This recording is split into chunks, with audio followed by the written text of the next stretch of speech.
Hi, Andy, and welcome to Entrepreneurcast. It's such a great pleasure to have you with us finally today. The best things are worth waiting for. Definitely. So, Andy, before we get started with the business side of things, tell us a little bit about who are you outside of your business and what do you enjoy doing in your spare time? That's a good question. I'm single. I live alone. I go out and I act not to my age as much as I possibly can. I like going to concerts, a lot of gigs. I like comedy. I've done some stand up myself. A big sports fan. I used to go to football a lot, but my team is currently being destroyed, so I'm not going. But I go to the cricket, occasionally rugby, and a lot of live sports. And I go to the gym whenever I can and try and get some exercise, do Pilates, swim, read, go to the theatre. I've got quite varied interests. Amazing. And what about the business? Tell us about your business. What is it that you do and what inspired you to start it? I sort of fell into it. I quit my job back in 1999 and said I'm never working for anyone else again, and proceeded to go and work for my father. I was going to become a freelance writer, and he said, "Come and help us out with a new venture he'd started with a business partner, which were networking groups." And I said, "Oh, I'll get a pub job as well, just to get some cash in." And he laughed and said, "You won't have time." And that was 18 years ago, and I'm still in it. So I sort of fell into it. I went and worked with my father and his business partner, became a partner, became joint MD. My father and I sold that to our partner 8 years later, and then 9 years after that, I'm still going.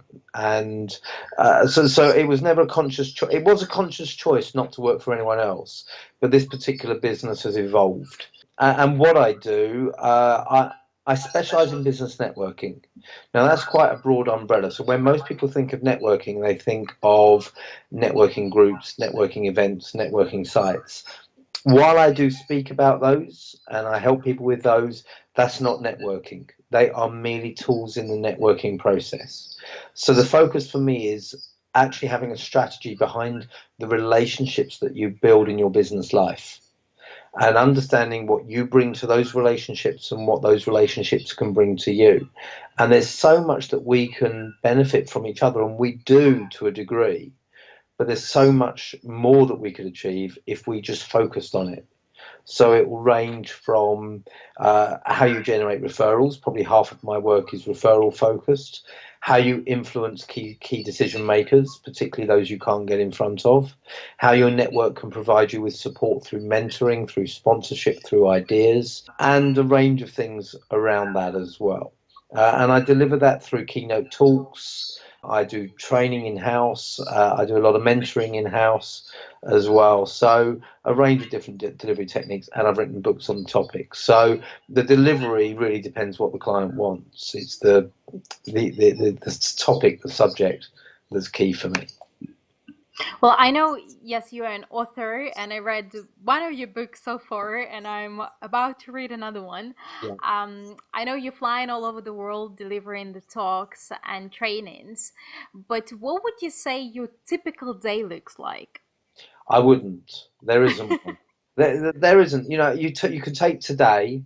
Today I was delivering a presentation, a 2-hour presentation this morning for an association, a professional body, to 150 of their staff. They wanted to develop much stronger relationships between the different departments of the organisation, get people to talk to each other, to know each other, and they weren't doing that. So I delivered a very interactive 2-hour presentation. After that, I was going to be going to the airport to fly to Romania, but that's been postponed because of protests there. So I met a colleague for lunch where we talked about potential marketing sponsorship campaigns for my next book. And then I came back to the office to catch up with email and to do this. Tomorrow I've got a local networking event in the morning. I've got a call with a client in Asia at 9:30 to plan a talk there in May. I've got a couple of other calls booked and scheduled, and the rest will be a proposal I have to write for another client in Asia, and planning, doing some workbooks and slides for the Romania talk, updating my website with the talk that I did this morning. So I think there's a new talk in there. It was tailored for that client, but I think it will be of interest to many others. So every day is different. Every day. The following day, I'm going on an all-day course on how to be a more entertaining speaker. So even though I'm doing this regularly, I'm looking at my continuous professional development as well and what else I can learn. So I'm going to be trained by someone else. Amazing.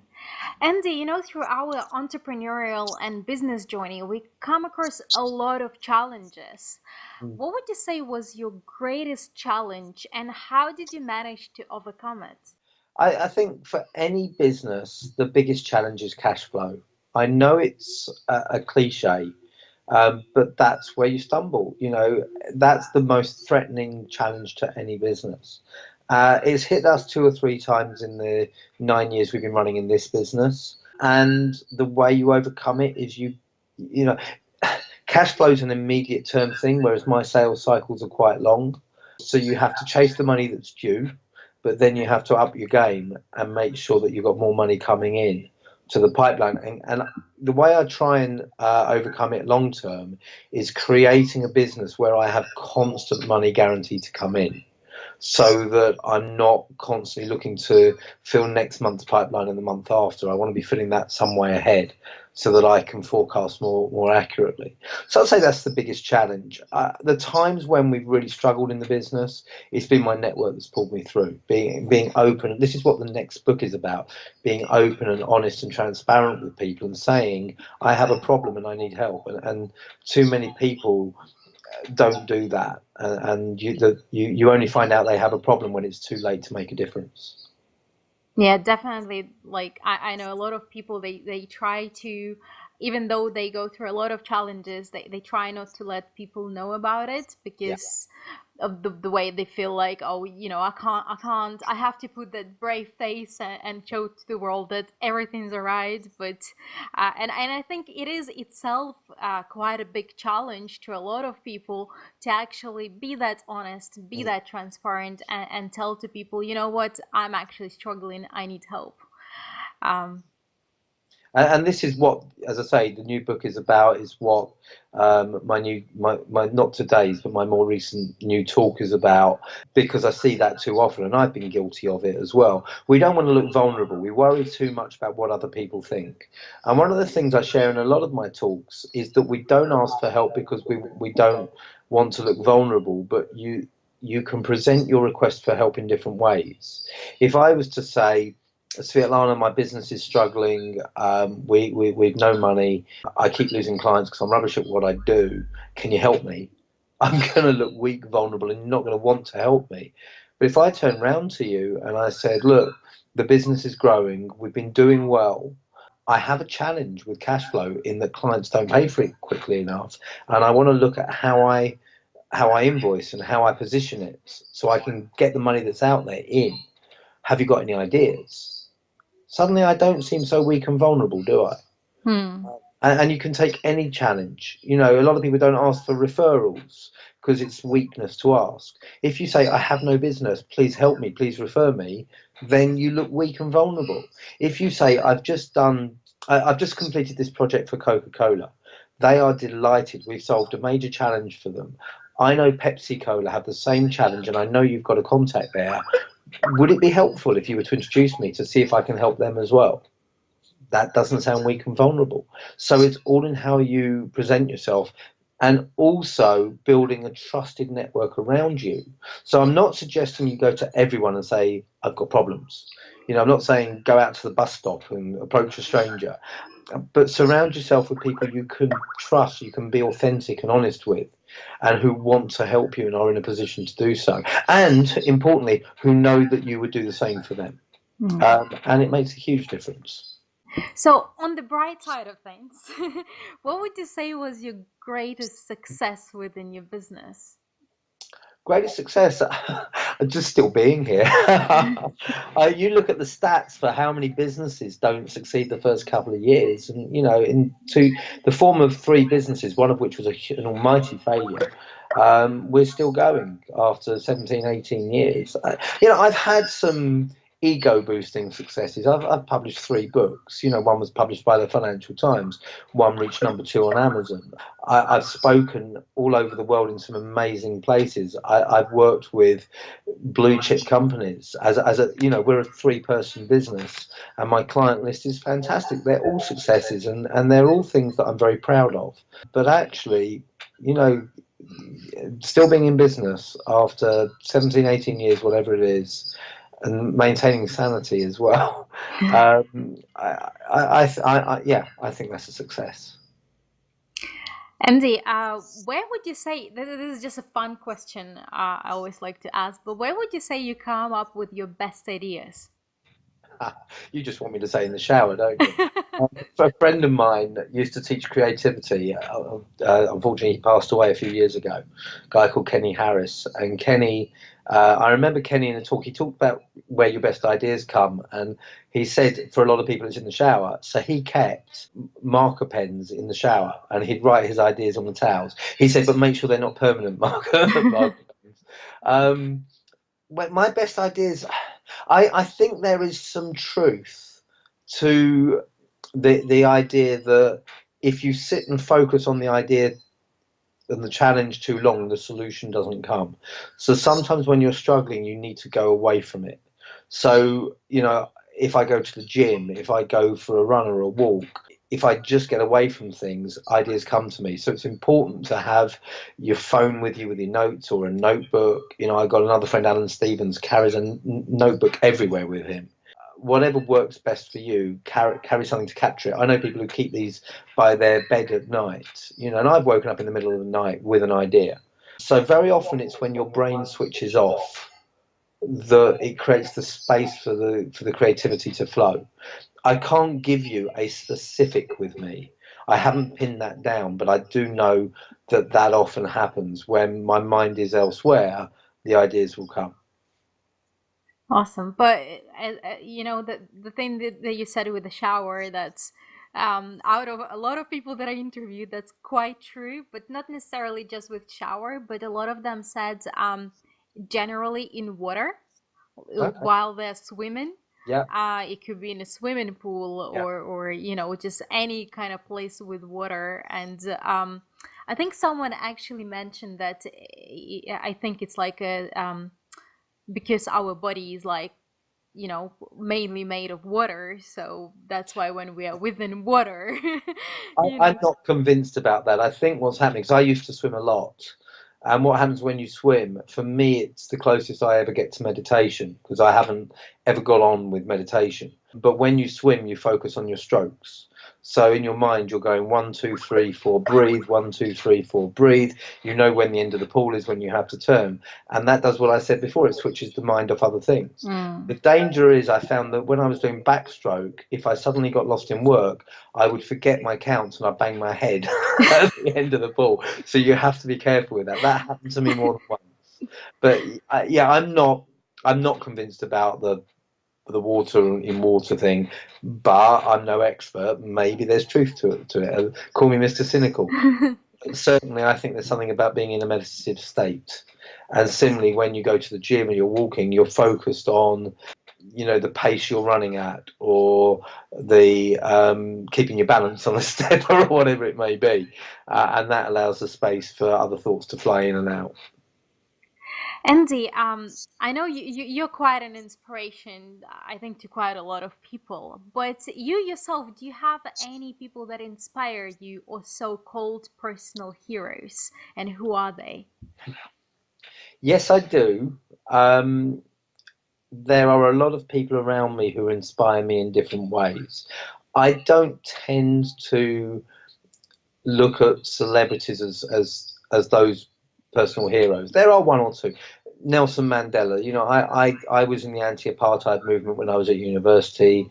I was in South Africa for 3 months the year after the end of apartheid. I remember where I was when I saw Mandela being released from prison, and his whole approach was very inspirational. And that's not a very unique response to that question. People like Jon Stewart, who until last year presented The Daily Show in the US, who I just think is a wonderfully humorous, naturally funny, bitingly satirical person who, with a heart, who raised a lot of issues in an entertaining way, which is as a speaker and a trainer is what you have to do. So John Stewart would be there, but a lot are just in my personal network. There are other speakers that I work with, some of whom you know. They are, I've started in the last couple of years since I got invited to participate in a session in Chicago. I've started doing work with Special Olympics, and this is for people who have learning disabilities, autism or Down syndrome, and to meet these people and see what they've achieved in the sporting field and the Olympic space and what they're looking to do. We're working with teaching leadership skills and presentation skills to a core of the athletes so they can spread the message, and to see their enthusiasm in the face of an adversity that most of us can only imagine. That's inspiring. So I think actually it's people like that, who you would be given, you could give them every excuse to sit back and give up, but they don't. And there's something special about that. Andy, you've been in the business for quite a while, and you have you have a lot of experience and wisdom. So, I sound old now. out of your experience and wisdom, could you give us your top three tips and strategies for any business owner that you could advise on? Yeah, okay. So my number one thing would be to be very clear about what you're trying to achieve. Now, I'm not going to go into the whole written goals and so forth. That's not my space. I don't write my goals, and I know a lot of people will shoot me for that, but I know them, and I know them well. I know where I'm going. I know what I'm trying to achieve. I know what I want this business to look like. What that means is that something called your reticular activating system can kick in. Now, that's, when you buy a new car, and when you've gone to get that car, no one else has been driving it. But as soon as you drive off the forecourt, everyone is. And that's your reticular activating system, because you're really focused on it, you're aware of it, you suddenly become aware of it all around you. So if you know what you're looking to achieve, who you need to meet, where you need to be in your business, you recognize the opportunities you need to take when they're right in front of your nose. So that would be the number one thing for me. Number two is you can't do it alone. Don't try and do things on your own. Don't try and reinvent the wheel. Build a strong, trusted network around you, a network of people who you can be honest and open with, and you can turn to for support, and you need to be there for them as well. So it's a two-way process. So build a network of people around you who can give you objective advice at the right people. So it might be a mixture of paid advisors and supporters, for want of a better word, but make sure you have that safety net, that key net. And then the third thing I think would be follow the money. At the risk of sounding quite mercenary, do you want a business or a hobby? So, when we set up this business, the goal, one of the first questions I asked myself is, who is going to pay? And how do we maximize the revenues we earn for the least effort? So, for example, we don't do open workshops. We work with corporate clients mainly. The only open workshops I will do would be presented by someone else, because we don't want to be in the business of selling seats for £200 and £200 and £200. The same cost of sale of trying to sell to a corporate is substantially more than that, and you don't have to find the venue and the catering and worried about people not turning up. So that was a very simple decision at the very beginning of the business. Now, someone else might say they prefer to run open workshops and not work with corporates because they know they can make more money that way, because their systems work, the way they're set up works. So you've got to find out what's right for you, but you want a business you can enjoy. The whole point of being an entrepreneur is that you do stuff you love. For me, I don't see the point of going through all the uncertainty and the ups and the downs and the hell of it and the lack of security if you don't love what you're doing. But don't get carried away by that passion and forget about being paid, because it's that payment that gives you permission to do what you love. So that's three top tips off the top of my head. It might be three different tips tomorrow, but I think those are three important things, and I think that they underpin a successful business, any successful business. Thank you for sharing that with us, Andy. Pleasure. And did you come across any kind of resources that helped you within your business that you could also share with us? Well, there's the number one by a long, long way. Now, again, this is what's right for me. This is for my profession. I became a member of the Professional Speaking Association in 2003. Became a fellow about 5 years ago. I have surrounded myself with people who work in my industry, who work with the same clients, let alone the same type of clients, who face the same challenges. And as a resource for me, it's been phenomenal as a learning resource, as a support resource, as a referral resource. So I would ask anyone listening, are you getting actively involved in your business association, the one for your industry? It doesn't matter if it's your competitors there.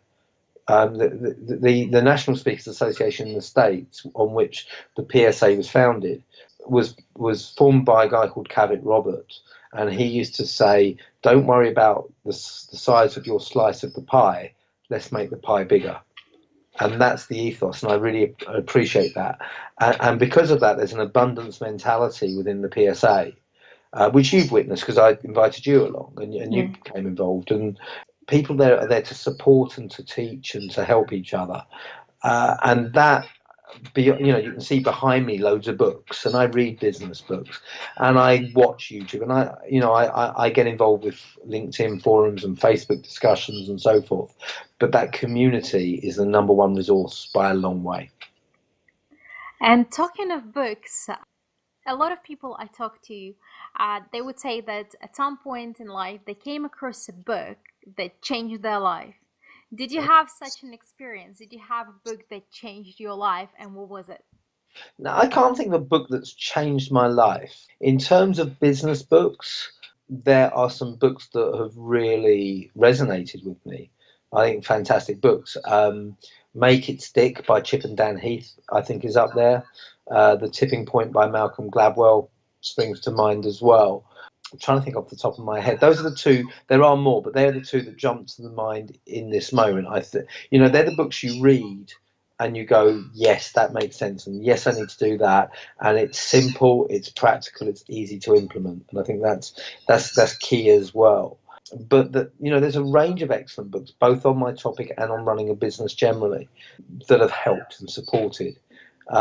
The only books that have changed my life have been the ones that I've written, but that's not because of the content of them. But there have been books that have certainly helped me in my journey. And of course, you've written the book, so tell us a little bit more about the books you've written as well. So I've written 3 books so far. The first one was called Building a Business on Bacon and Eggs, and that was a three person collaboration, and it was all about how to run business breakfast meetings. So quite niche. The second book, which you've mentioned, was called And Death Came Third, and that the title was based on a New York Times survey where they asked people what they were most frightened of, and death came third. And I wrote this book with a good friend of mine called Peter Roper. The top 2 fears were walking into a room full of strangers. So my half of the book is all about how to network at networking events. And the second was how to speak in public. And Peter talks about how to overcome your fears of that. And I'm overjoyed with the success of that book. People still reference it back to me. It's relatively well known, and I think it's a practical, easy read. It's not a heavyweight book by any means, but it's not intended to be. It's simple, practical advice, hopefully written in an entertaining way. And the third book is recommended, which was published by Financial Times Prentice Hall 6 years ago, and that is how to implement a networking and referrals strategy. I believe that referrals are left to chance far too often. Networking is done, as an afterthought, and people are missing out so much because of that. And having a strategic approach, a platform from which to launch your business forward, is absolutely key. So that's the point of recommend. And then I've mentioned the next book we've got scoped out. We're talking to publishers at the moment, which is all about your support network. Amazing. Yeah, and it's true. Actually, a lot of people I've interviewed said the same thing, that a lot of their clients come through recommendations, Yeah. which was really interesting to find out. It wasn't, it wasn't marketing techniques or pay per click or anything like that. It was actually Mindy, Yeah. um, which we both know. She said that at some point, I think she had a workshop, and everyone in the room came there through recommendation, and I thought that was amazing. Well, Mindy, for those who don't know Mindy has two businesses, one of which is the Book Midwife, and she helps authors write their books. And she worked with me on recommended, so I would hope she's getting lots of referrals. And she gets networking. She's been involved with that for years. But you talk to most businesses, unless you are a business to consumer brand, and particularly a big one, let's say a Vodafone, a McDonald's, a Coca-Cola, they don't rely on word of mouth as their primary source of business. They rely on big campaigns and so forth. For the rest of us who don't have that level of money to invest, recommendation or word of mouth, and even those who do, the big banks, the big law firms, the big accountancy practices, most of their new business will come through recommendation and referral. The question is how seriously they treat it, because I don't advocate dropping other routes to market. I had this lunch today about a marketing plan for the new book. That will be traditional marketing, partly what we're talking about. So they're all part of the marketing mix.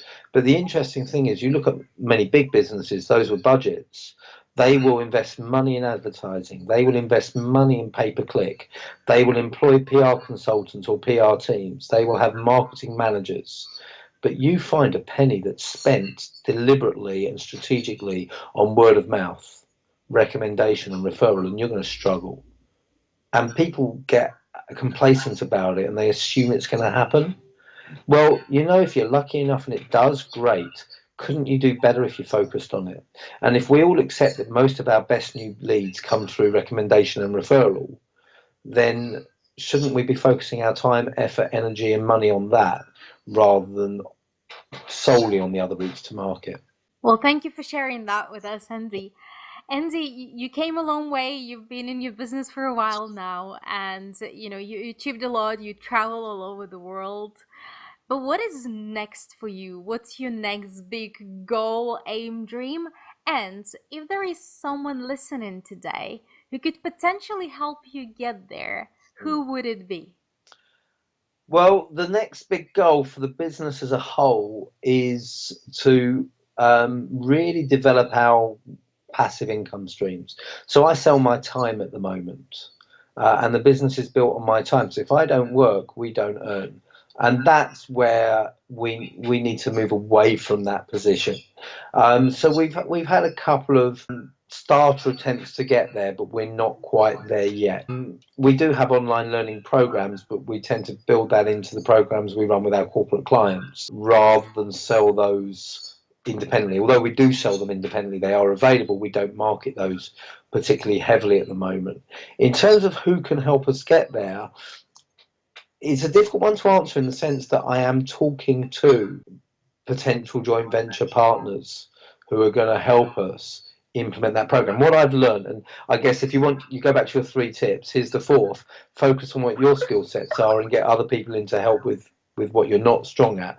And implementing process is not a strength of anyone in the business. So we're talking to people around that, but I think that we're always interested in exploring people who have routes to market where they want to offer content and it's the right market for what we offer. If we can find a strong joint venture where someone is carrying our online learning, or we work with them to create something new, and they're carrying the other products that we have to the right market, to the people that will want it. So we're producing the content and they're producing the distribution. That's ideal. We're coming to the end of the interview, but before we say our goodbyes, is there anything else you would like to share with us or advise to the listener today? There's still so much left unsaid. I would reiterate the point I made a couple of minutes ago, and that's focus. Networks, whether it's for referrals, whether it's for support, whether it's getting your name out there, it's influencing people, they benefit from you spending some time focusing on them. And the challenge that all of us have is time. So these things become the first thing we drop. I don't have time this month to meet people for a coffee. I don't have time to pick up the phone. We'll make the time. Even in your busiest stages of your business, make the time. Because the more you build relationships, the more you build trust, the more you invest in those relationships, the more you ask for help when you're entitled to, because you've got that relationship in place, then the more time you're going to save, because people will help you achieve what you're trying to achieve on your own. They'll give you the benefit of their experience. They'll make introductions for you, but you have to invest up front. My favourite quote is from a lady called Elizabeth Asquith Bibesco, and it's "Blessed are they who give without remembering and receive without forgetting." Give without remembering, receive without forgetting. You have to invest, invest, and invest in your network. And when you do that, be willing to ask for help when appropriate. Never on a quid pro quo. Never because you've helped someone else, they owe you. It doesn't work like that. But if you've invested, people will want to help and support you. And be willing to ask for that help and support when you know the relationship is strong enough and you need it.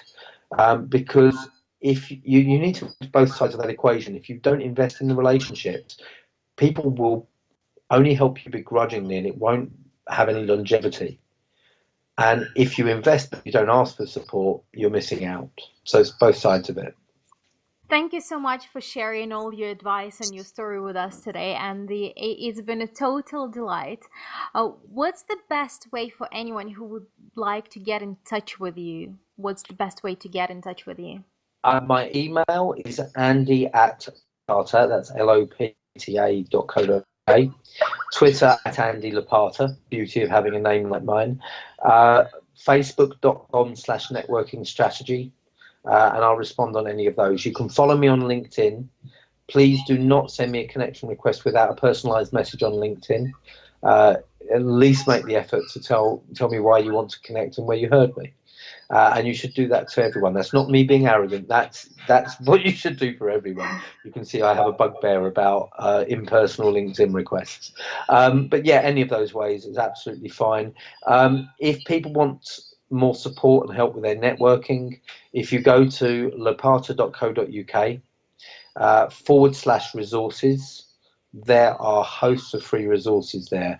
There's blog videos, webinars, podcasts. We might even put this up there. My YouTube channel, just search for my name, has over 100 videos. And if you go to /networking-shop on my website, lopata.co.uk /networking-shop, you can get recommended Building a Business on Bacon and Eggs and Death Came Third, our online learning courses, DVDs, etc. So there's a wealth of resources there, both for free and you can invest in as well.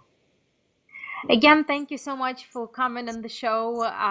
It took us a while to get here, but thanks very much for all of that, and I really look forward to seeing you sometime soon. Yeah, I hope it was worth it, and thanks for inviting me on.